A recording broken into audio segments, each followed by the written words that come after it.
So hopefully we are now live, and the stream should start working. This is the first time we're trying it with this tool, but hopefully in 4 minutes people will start joining and see what is going on.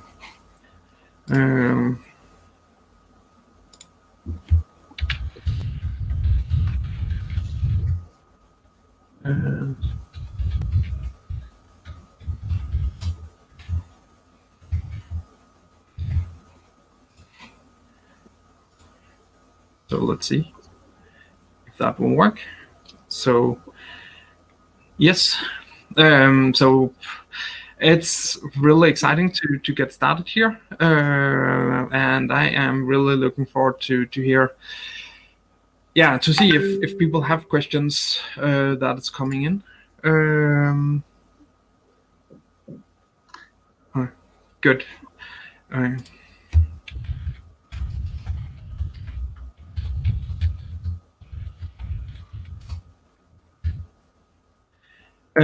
Cool.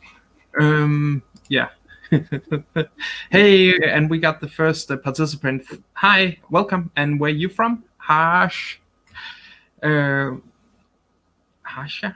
guess that's always the cool thing about trying to pronounce names you don't really know how to read. And I guess Jerome, it's probably the same thing you have, or are you better at names? Or is it just that? No, not really. So I guess we will try to my very own name, right, Daniel? No. So actually, we can also put something like this on, so we can show we're live. Hey, well, nice. Welcome to Denmark then, Akash. Hope you enjoy it. At least it's probably, today's a good day here. Yes, and we got the first question. I hope you will be able to answer that, Jeroen, during the presentation. Can we migrate from CC BPM to NetWeaver BPM? Yes, of course. That is possible, but of course it's a manual process. Yeah, and is it recommended? It depends. If you already have something on NetWeaver BPM, that might be the way to go. But of course, NetWeaver BPM is not supported for the future, or it has an uncertain and unclear future. So you should make up your strategy around it. So I normally will recommend CPI on PI if you want to go with it. Because I guess most of the CC BPMs created was a technical reason for it. You didn't really create a user interaction in CC BPM. Have you ever done that, Jerome? Yes. So we took over a few CC BPM scenarios directly to CPI, and that went quite well. Yes. Yeah, I've also done a few there. But user interaction in CC BPM is probably not something that's been done that much. Well, otherwise you still have the workflow on top of that can help you out.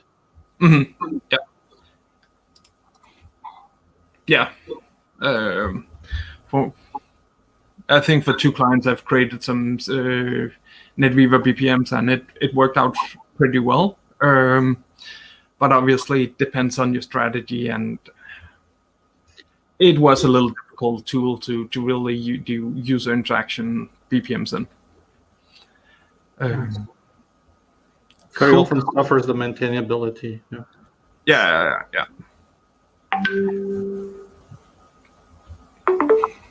Cool. Okay, good. I think we are ready to go live.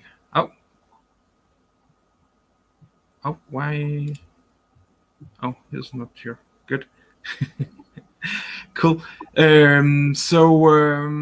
Yes, let's go live.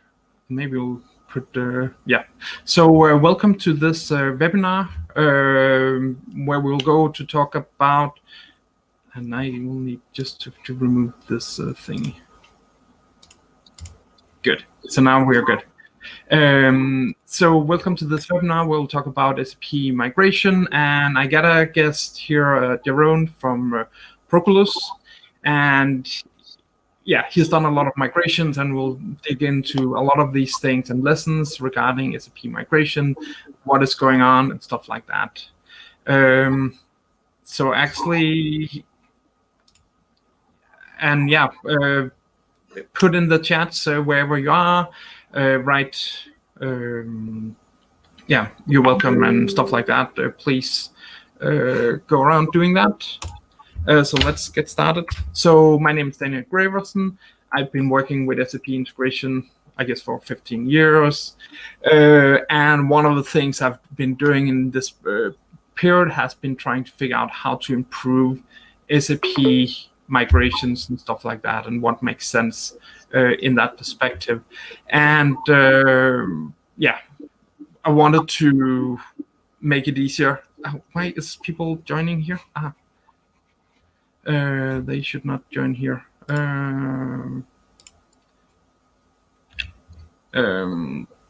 Yes.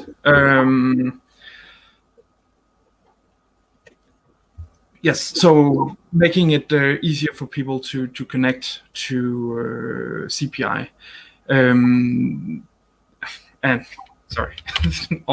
So Jerome, you are up next. I'm Jeroen Knops. I'm an integration consultant since 2003.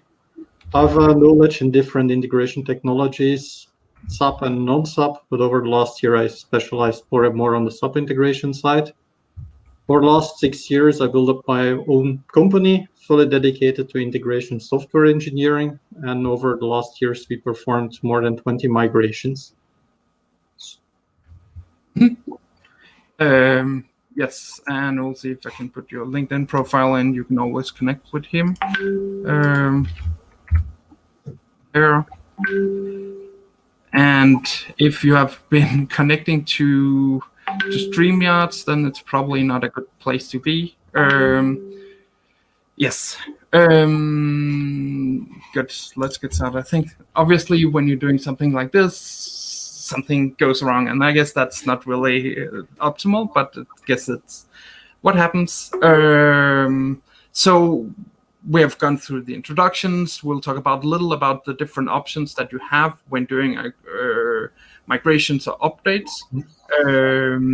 We'll go through some of the steps in a migration. If you have B2B add-on or want to go to B2B add-on, you want to go through there, and then how you can automate it, and then we will have time for Q&A. If you have questions along the way, please put them into the chat, and we'll try to cover as many of these questions along the way. That should hopefully work out. So that's the plan. So yeah, leave the comment. That was what I wanted to say here, and we can see we already got the first one. I think we'll cover this a little later. I think actually that's one of the things we have. So why you must do something.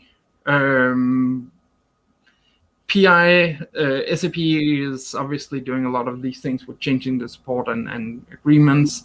And that means that PI, everything but 7.5 is not supported after 2020. And there's really not, it's not possible to get extended support. 7.5 is then supported until 2027, and then you can get extended for 3 more years. So it's at least 7.5 is a solid platform. You can go around and not use unsupported platform. What are your thoughts on this, Jeroen? Yes, so of course you can use an unsupported system, but question of interfaces who go to the outside world, you have a security problem. So on most of these systems, TLS 1.2 is not supported, and that is nowadays not acceptable. Security is the most important part of your integration system. So you can handle this. So you could, for example, upgrade your web dispatcher to the latest version and terminate the encryption there, if that is at all possible into your company. You could also use integration suite for newer developments or your developments exposed to the outer world. And Oh, something happened. move everything from directly. This gives you some extra time to do the migration of your whole system.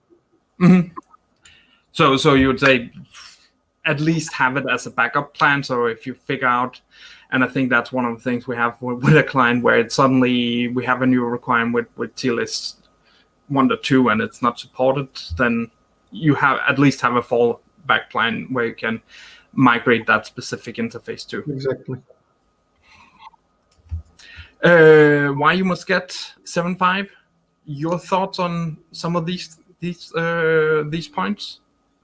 Well, of course, for the support, because it's always better to have a support partner behind you. Security is the A and O about integration. It's really important. And of course, that you go on a new version. Java 8 is, of course, great. I mean, we have been stuck on older Java version for very long on PI, but this is really getting better now. And of course, there are some new features, for example, the testing tool of SAP. But I guess you have your own opinion about this, Daniel, correct? Yeah. Well, I think it's good. It gives some advantages compared to not having it. But obviously, with our tool, we can do a lot more. And especially in migration perspective, there's also some limits on what it's possible to do there. Okay, I see.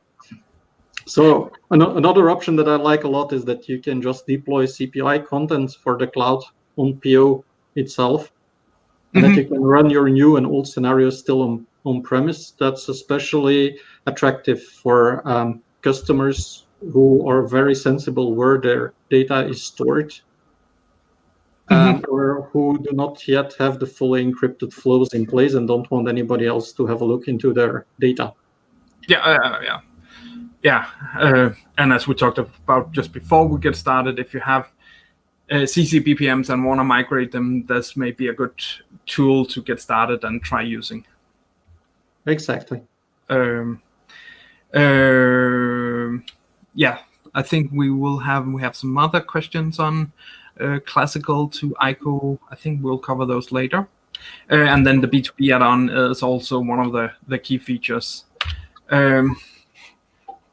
I think one of the obviously big things we sometimes talk about is PI and CPI, or PI or PO, and it obviously depends on when you started, what kind of license you have, and yeah, in PI, I guess it's only the message processing part you have, or AEX, and the PO you then got some of these more cool features that you can use, and most notably, I think that the CPI and PI and the B2B add-on, right?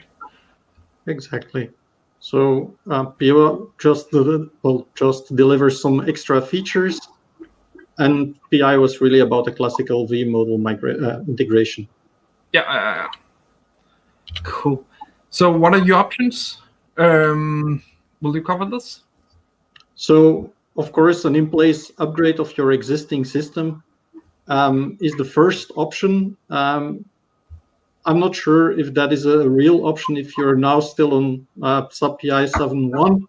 I'm not sure that you want to keep that hardware nowadays, but if it was upgraded through the years. Another option would be, well, we just migrate all your integration scenarios to CPI, or you move to the latest and greatest version to SAP PO 7.5. And of course, the fourth option, that's the one we talked about already. You can stay on your older version and adapt the communication to the outside world through the different options we discussed already. Yeah, at least you need to have the fallback plan, so it's not going to be too difficult to maintain. But obviously, it's difficult recommending, but for some reasons or some scenario, it may be the way to go. Exactly. We get one question, I think that is interesting. Oh, how do I actually select this? What's the best way to migrate from on-premise from on-premise to cloud, or is that one of the things we'll cover a little later? Yeah, it depends on the definition of cloud. Do we just mean infrastructure in the cloud or real SAP PI? Mm-hmm. We'll cover both options a little bit later. Okay, cool. So let's get started. I think the first one is upgrade projects, and I think here is one of the topics that also been asked. So let's get started. So how would you go around with an upgrade project? What is in such a project? So once more, an upgrade project being an in-place upgrade of your system. It's about the same recipe as another upgrade. So you first go for an analysis of the system. Then you decide where you want to upgrade to. You test, you make a baseline for your tests. Then a special step into this one is to do a stack split. And then you do your go live. Now, in detail analysis, what does that mean? Well, first of all, we need a big cleanup of the system. Is everything still in use? Which infrastructure is used? Please make an inventory of it, because of course, integration is always about at least 3 systems: source, integration system, and your destination.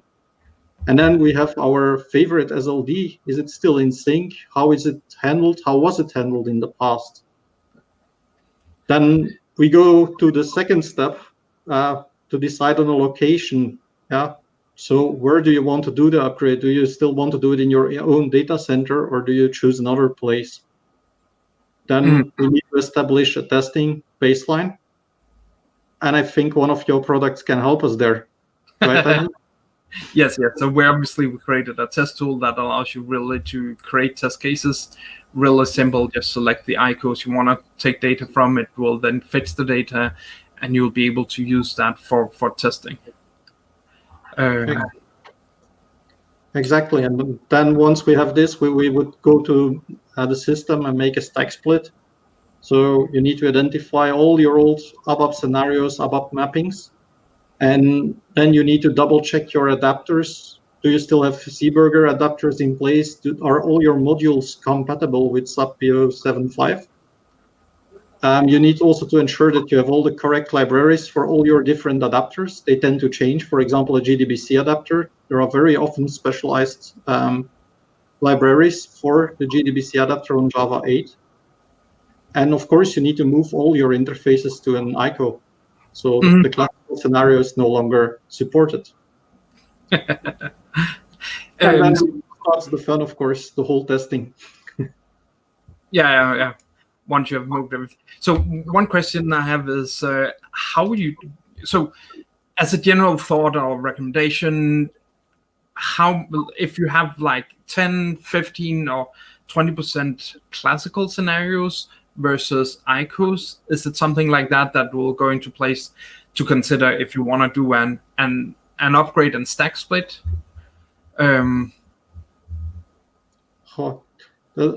I think the stack split is especially important if you do the in-place upgrade. So if you, from the moment that you really move to a Java stack only, you might consider other options as well. And I guess the thought also, how many is, how's the dual stack similar to the existing? I think that was also something that we had. Would you actually be able to run it as a normal dual stack 7.5 system and just have these classical scenarios? Obviously, of course, that is possible. So you can run 7.5 as a dual stack system as well. But of course, take care of your licensing, because then all of a sudden you're running 2 systems and they are licensed as 2 systems instead of 1. What is the difference in the licensing model there? Yes. Okay, good, thanks. We got another question here. After upgrading to with a dual stack split, do we migrate to classical and the classical scenarios to ICOs, and how do we transport it into QA and production. So an ICO can just be exported like any other scenario if you do it by file or do CTS plus. I do not directly see a reason why a transport would fail. Do you, Daniel? I guess maybe one of the things what I was considering is if you have moved this communication channel or that the communication channel is an HTTP ABAP channel, maybe that could be something that you're moving to a different communication channel and that channel is already in the new system. That would be my best guess on why something like that will fail.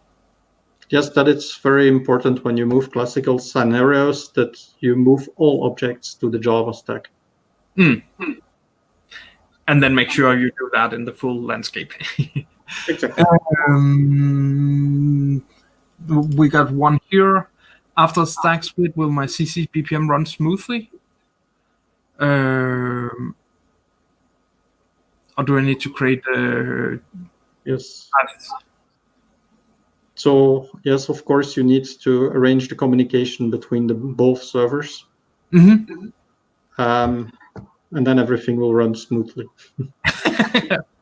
If you test correctly or test enough. Exactly. And then I guess we get to the topic of the day, which is migrations. And here I can see you're using a lot of the same kind of components, but I think there was a few extra steps in it, right?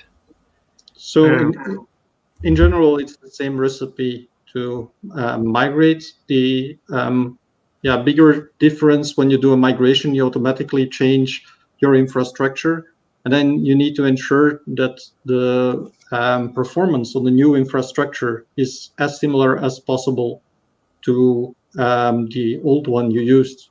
I see a lot of people moving into an IaaS environment without considering latency and so on, which might become a problem later on.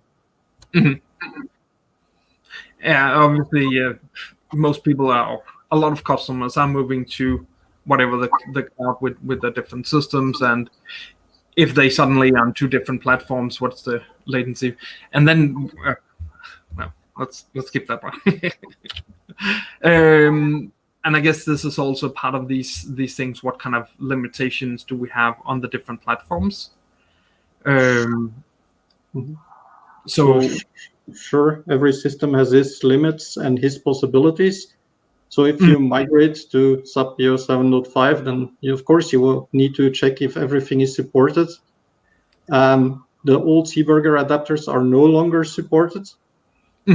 So you probably want to move them to the B2B add-on. You want to check the whole performance of your systems. If you're moving to CPI, it's another story. You need, first of all, to make a very important decision. Do I move to Neo or Cloud Foundry? Both with their advantages and disadvantages. And then again, are the patterns supported and are the adapters supported? For example, until today, JDBC to local database is not supported. But it is in the Q3 roadmap, as I saw. Yes, that is correct. But in vain, we have only the 20th of August today. Yes. Yeah. So, and I guess you also had some things about that the Neo and the Cloud Foundry is not really compatible, but I guess in the future, I guess everything will be Cloud Foundry. So you might as well get moving there pretty soon. Exactly. There's another thing here. Let's just take this one. Oh. For upgrades, dual stack to dual stack split, what's the standard? And then the part. I don't know. I don't really understand the challenge.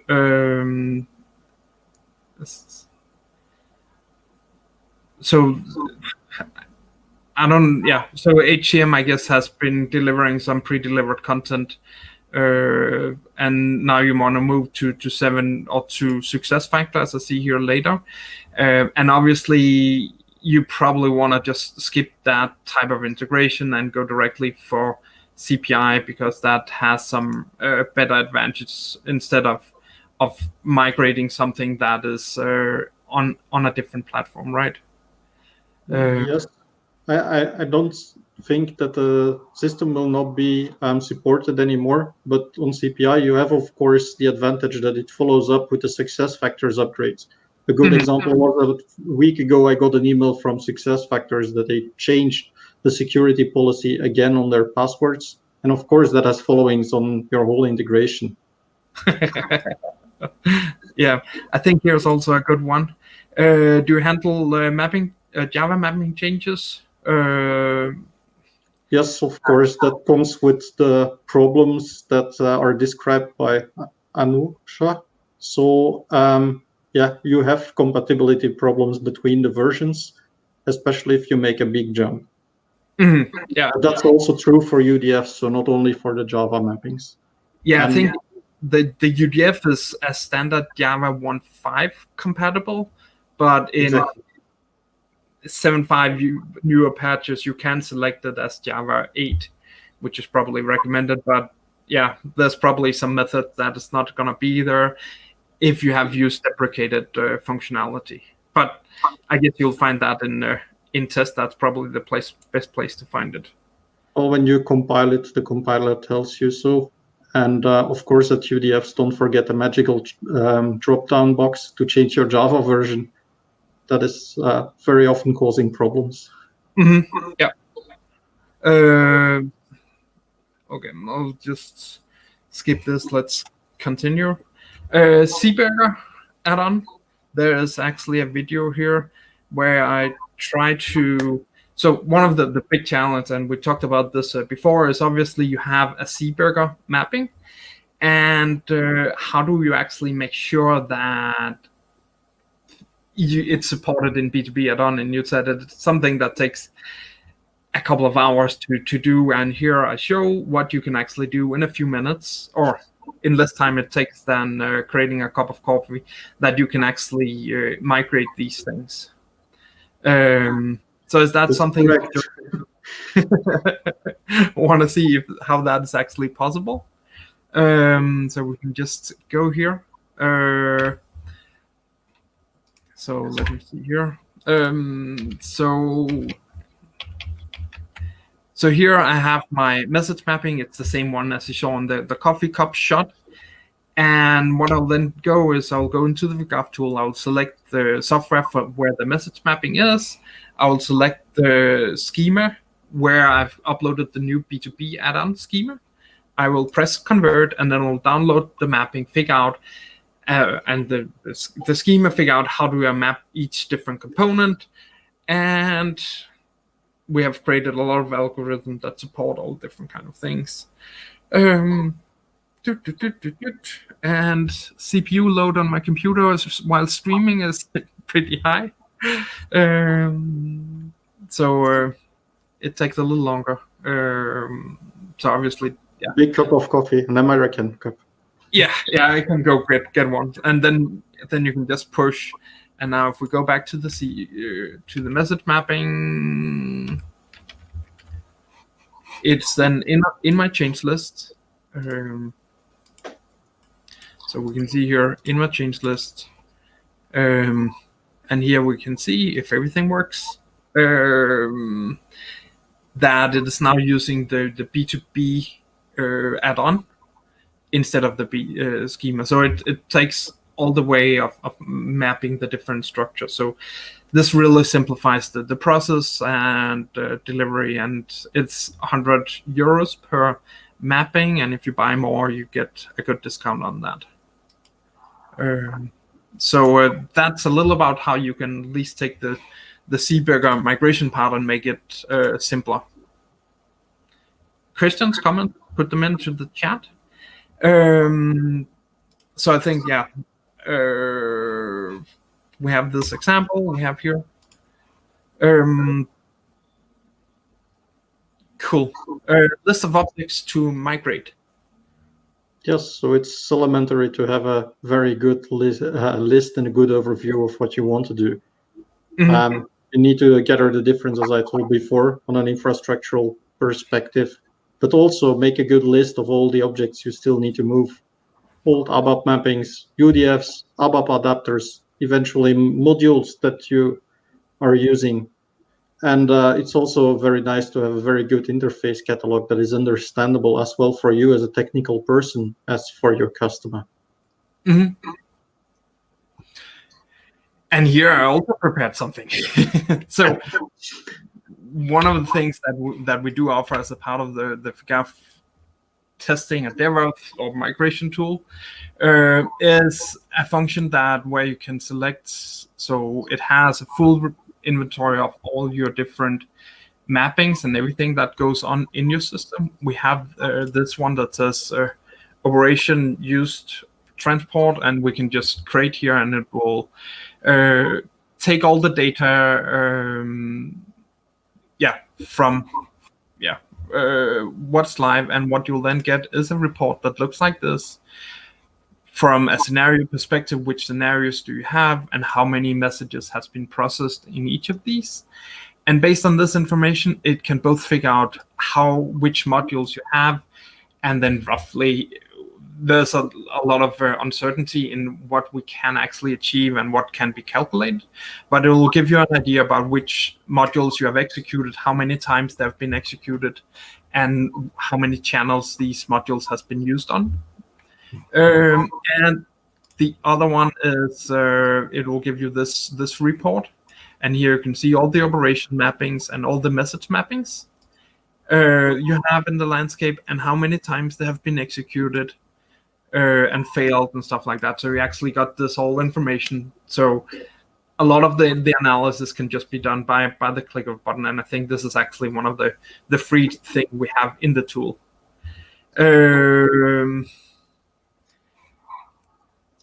And if it's CBurger relevant, I think it has a flag here, so you can see it is if this is a CBurger message mapping or not.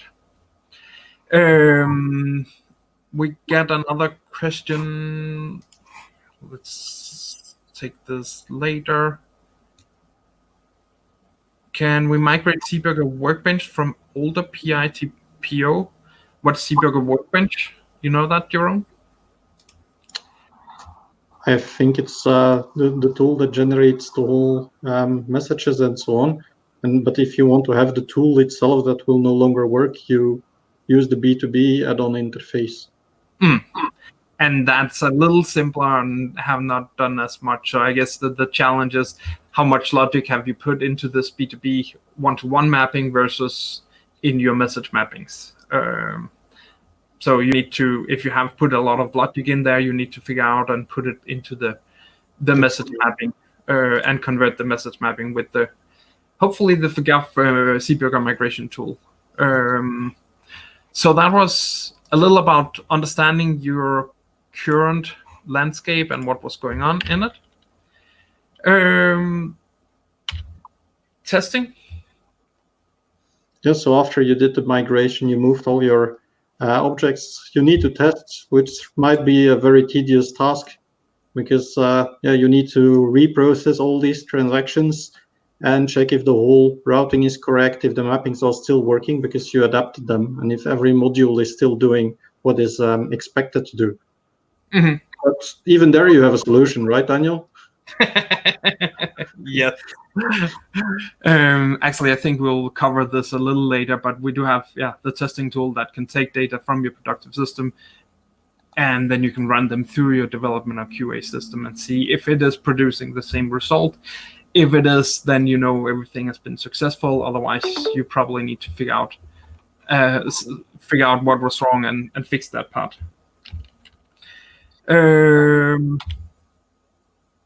Go live.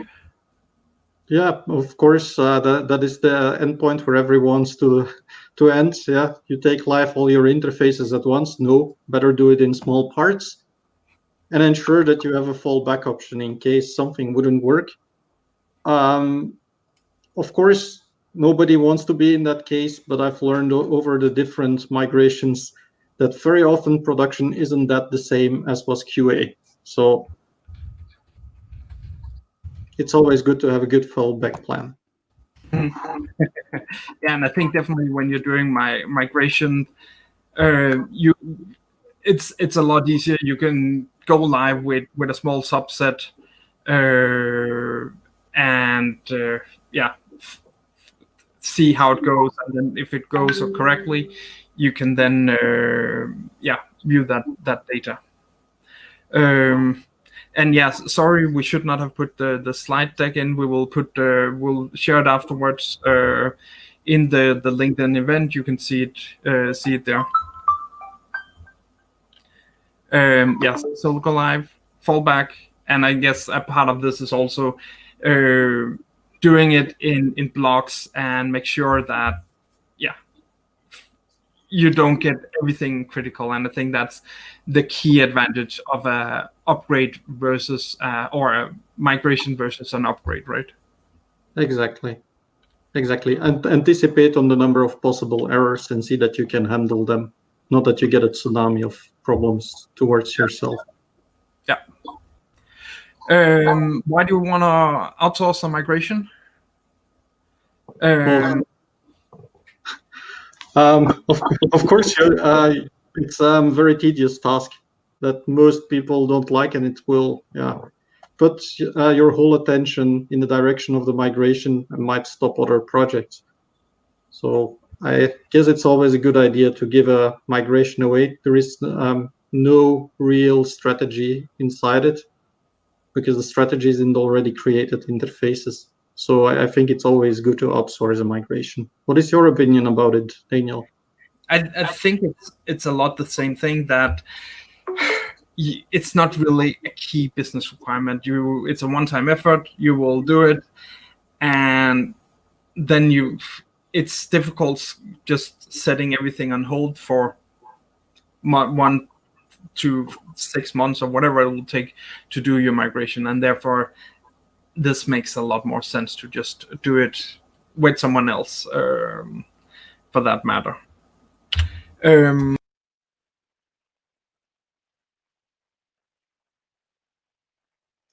Okay, it seems we lost Daniel.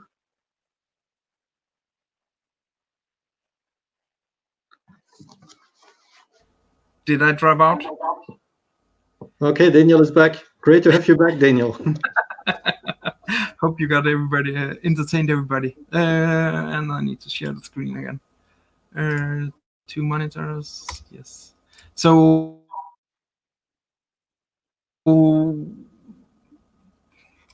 yes, get an estimate on your migration.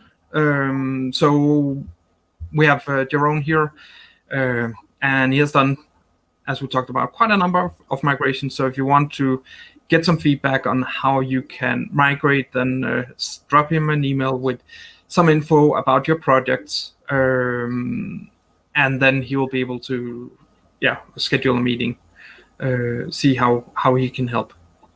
Anything you want to add? Of course, don't forget to send a little bit of information about your landscape, the number of ICOs, if you're still using Seaburger, and also, where do you want to come into the future? Do you just want to really migrate from A to B, or do you have some other challenges that you just want to meet, like implementing a testing tool? Just to give an example, having a better overview, restructuring your SLD. That are all the possible options. Yeah, so obviously doing the migration obviously helped you in that process. We got another question here about is the migration tool the quickest way to migrate a single stack? What's your thought? I would say that the fastest standard tool, but I guess, Daniel, that's your migration tool is still a little faster because you can mix everything, right? Yeah. So I think that's the next one. The CAF Migration Tool. There is I'll just drop this link into it. If you want, you can see this this full replay of a webinar where we'll cover a lot more details. But and it is pretty simple to set up also. The the process we wanted to do was, obviously SAP has this migration tool that does a good job in migrating one ICO or to one ICO communication channels and stuff like that. But there's a whole lot of things that needs to be involved in this process, and this is the thing we wanted to tackle. We wanted to make sure you got testing. You want to make sure you got documenting of the process that is going on in this process. So that was what we created. And let's just see it in action. So first off, we have a landscape that consists of two systems, two landscapes. We have a old landscape, we have a new landscape, and one of the things we can do is, if you want to create a test case on an object, we have the option here in the tool that we can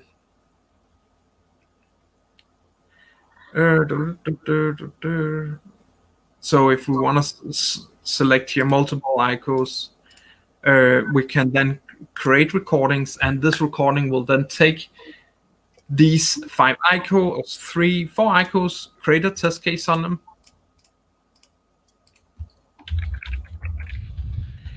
And what it will then do is it will log on to, for instance, the productive system, make add module configurations to this this item, and then for the next, as we have here, 3 messages that is being processed in it, it will download these messages, and once you have done that, you can actually start delivering or changing these into the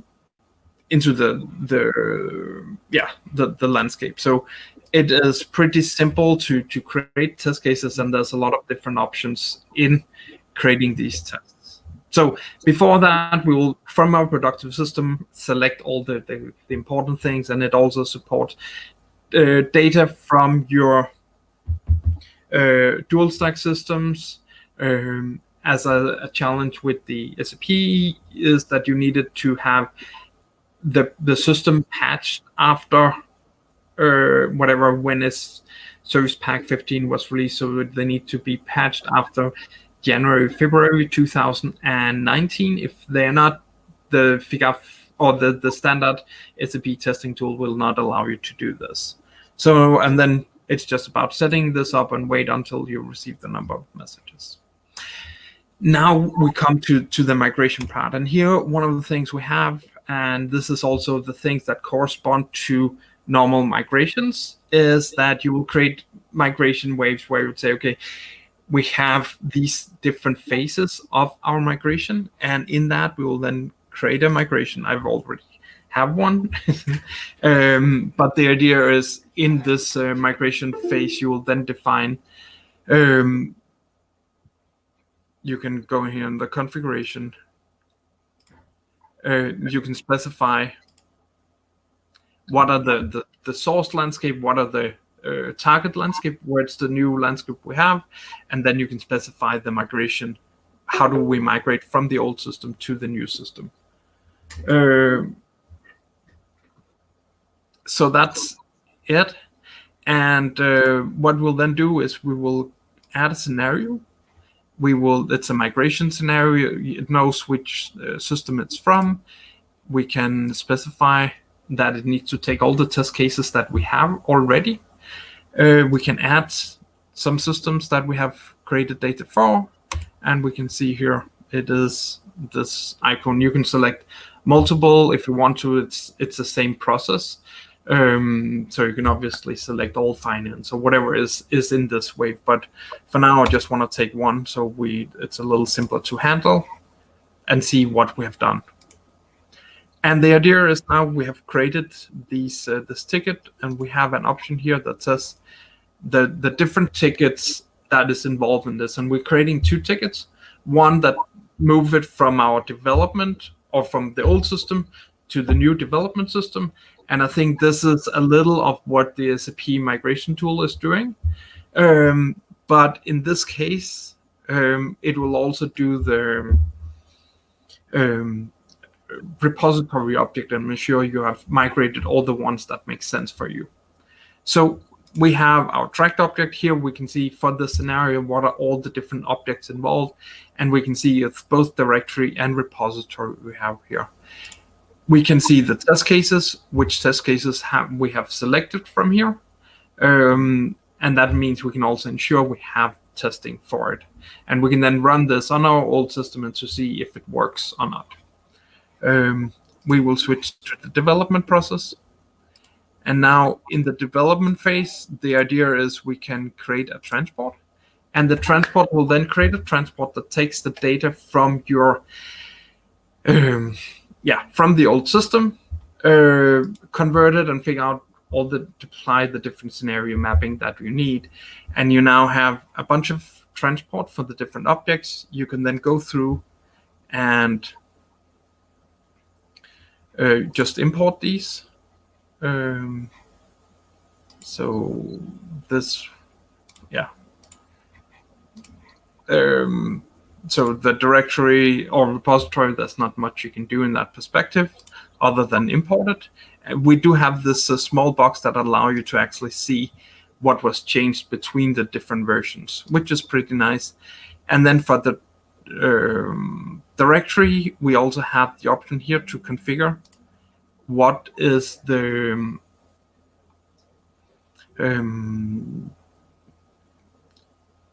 so on the old system it was called this. On the new system it is called something else. This is also part of the thing we can configure in here.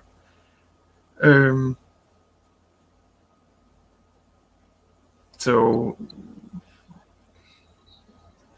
live streaming is not that good for the computer. So this makes more sense. Okay, so here you can see on the new one, we need to change that to write the new system ID or whatever it can be like. And we can go back and say, okay, now we have a global configuration for configuration between these two systems. We know what's being transported, and we can just import it on the new development box. And this will also, and we have an option here to migrate passwords, which is really nice. I think that's also a part that you struggle with the standard SAP tool, that you need to figure out what's all these passwords.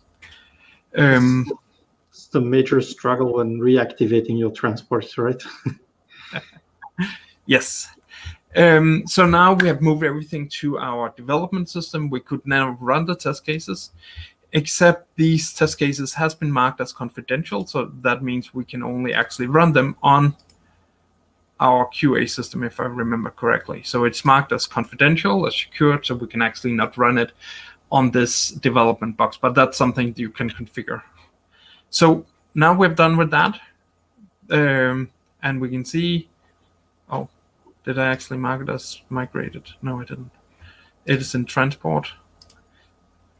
So here as a project manager, you also know exactly where everything is in your landscape. We can set it as resolved, and that means we have migrated, tested, and validated all the things we can do.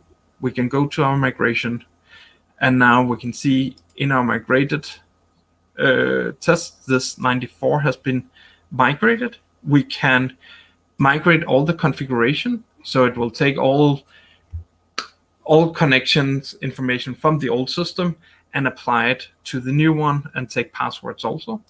So you don't need to go around and check all these things. What's hostname in queue and production for these values. And will it take module configurations too, Daniel? What? Will it take module configuration too? Yes. Great. Yes, and then we'll create development tickets. Oh, we'll take the thing we just migrated. We'll create development tickets, which means we can now transport it in the new landscape. And we'll see it's as a development object. And we can now see, we have the same option. We can start the transport. And then it'll create the 3 transport again, because we have created in 3 objects. So we have this, the same transports here.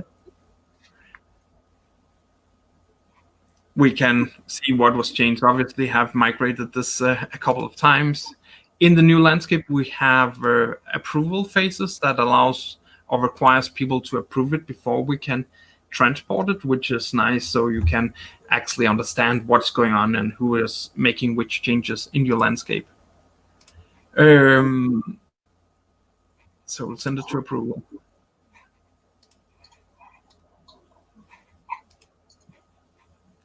And then the last one is our directory configuration. And here we can see we have the same communication channels that are going on in the process. So here we also have the option to specify in QA environment. This is the host name. This is whatever configuration that makes sense for us here. And I can see my CPU utilization is pretty good. But if I'm able to scroll down here, you can see here modules that is on this communication channel and all the different parameters that is involved here. And here we can see it has migrated this one. Then it needs to be changed to 7.4. Let's save.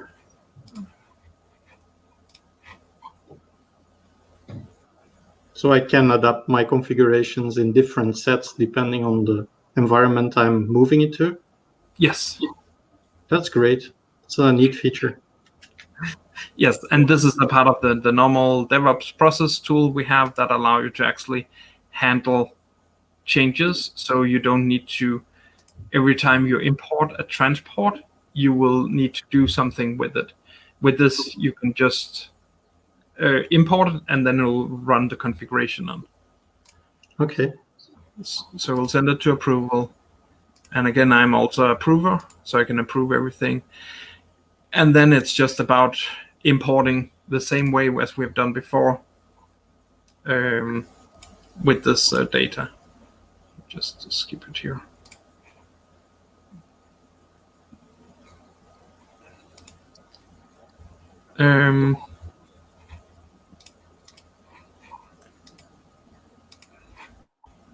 Let's see what else we're missing. This one dismissed. So, and yeah, one of the things we're just adding in the new release is the option to move with the CTS transport in the new landscape if you want to use that instead. So now everything is configured in the new landscape. We have transported, and now we can actually run the test cases we created earlier on our QA system in this case, where we have said this is actually something that's secured and that people should be able to see data in. So what we'll do now is it will just send these messages into the system, and we can then extract the result of these tests, and we can view the result, how well they performed.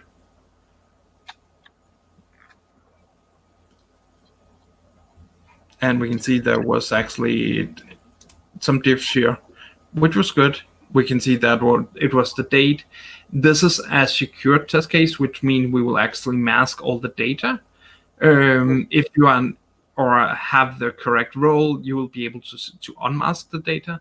But this is really good if you want external developers to run the test, but you don't really want them to see what is in that data. And then we have different ways that you need to secure the system for this to work. And we could go around, we could just click, and then we could ignore this element, and it will be seen as it will not be seen as an error. And there's a lot of different options for running these things. So that was a little about the tool to make it easier to do migrations. Let's see here.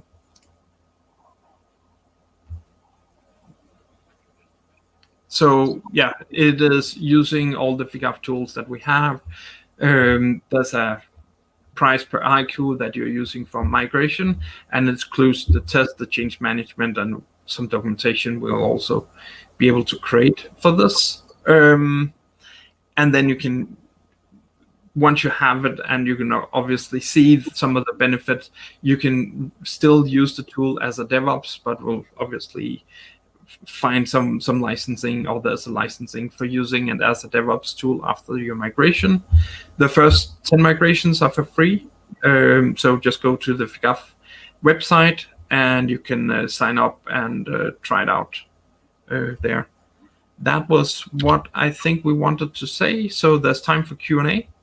If you have questions or something we did not answer, please put them into the chat. So we got one here. I think this is good for you, Jerome. How to handle ABAP mappings while moving from dual stack to single stack? Well, you just need to reprogram them in Java or in an XSLT. Mm-hmm. So what's the effort involved? Is it a big task or? It depends on the ABAP mapping itself. I've seen ABAP mappings of a few lines. I've seen ABAP mappings of more than 800 lines. And then sometimes it's just better to check what the scenario is exactly doing instead of reading the whole of code. There is nothing automated there available. And ABAP XSLT, do you know how big of difference that is?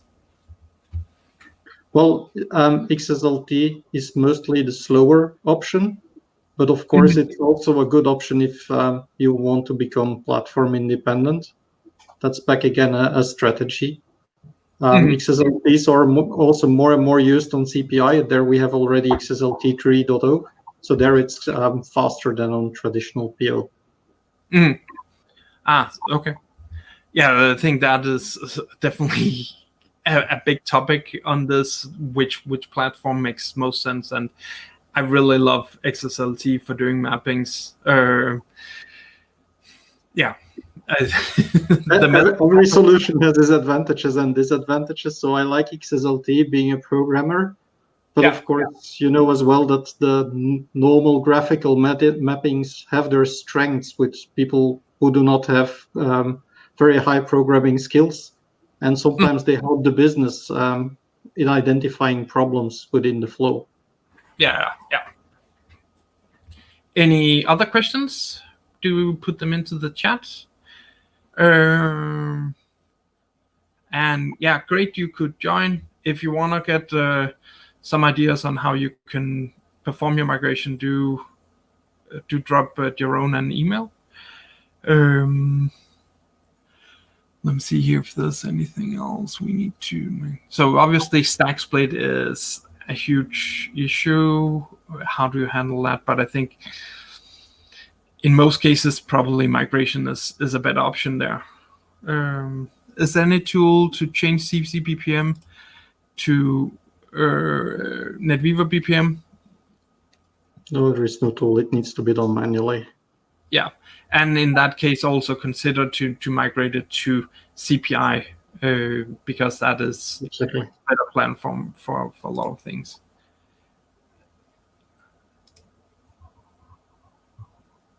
It's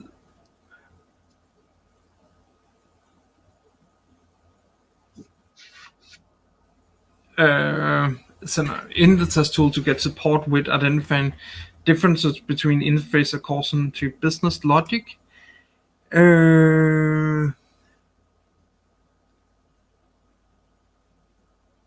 There.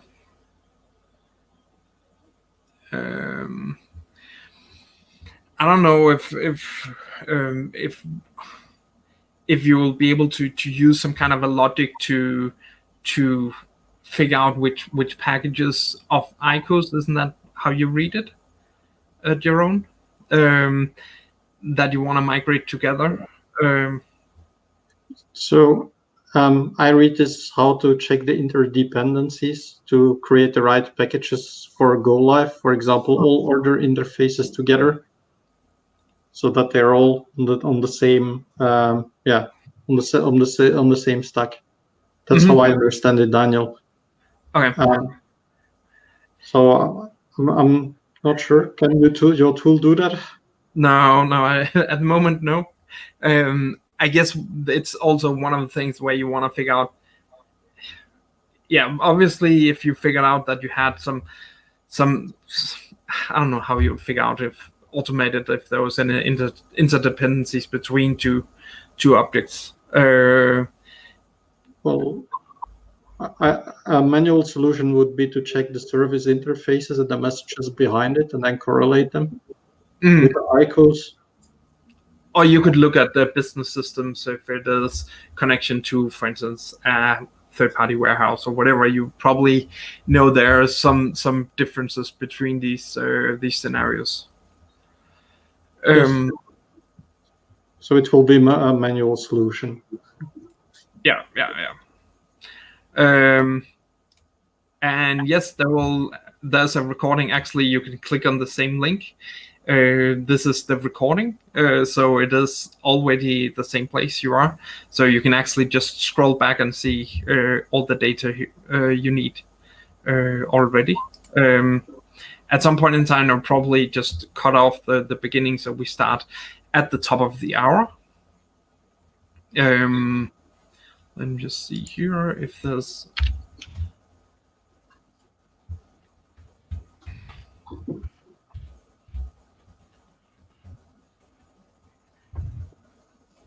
Any other questions? Let's see if I did put it in here.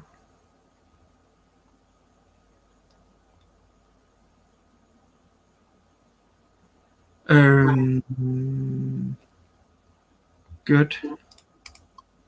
So, any questions? So, yes, Jeroen, thanks for joining. It was great having you, getting to talk about migration, and sharing a little about our tool. So obviously, go check out Jeroen if you want to get some help with your migration. And also go check out the CAF Migration Tool and see how it can help you. And there's also a link to this setting up guide, and it is also really simple to get started with the tool. We try to make it as simple as possible, and in most cases you can actually run this from your laptop. Obviously, if you start with some dual stack and stuff like that, that's a little more complicated, but it will work there. Cool. I was actually not really. I thought we would need to spend way too much time on this. How is the integration project market we're getting? What's your take on that, Jerome? I think integration is always becoming more and more popular, and it's something that will never go away. Mm-hmm. I mean, this is something that has been playing since the 60s, 70s, and it's just exponentially growing. Yeah, so some of the people that obviously posted on LinkedIn, they were being laid off. The amount of offers that they have gotten within a short period of time has been incredible.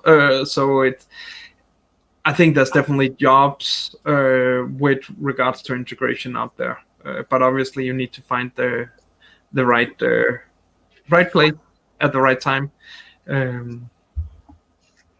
Yes, and then you need to make up your mind. Integration is a special task within IT.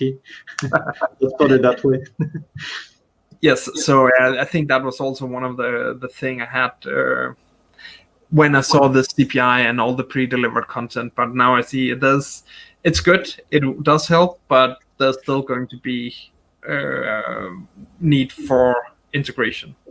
So the integration job itself, Daniel, it changes all the time. I mean, in the 80s, we were fiddling around with IDL to make two programs talk. Nowadays, we are adapting standard content, and it's a fact that we get nearer and nearer to the business processes. That's true. Mm-hmm.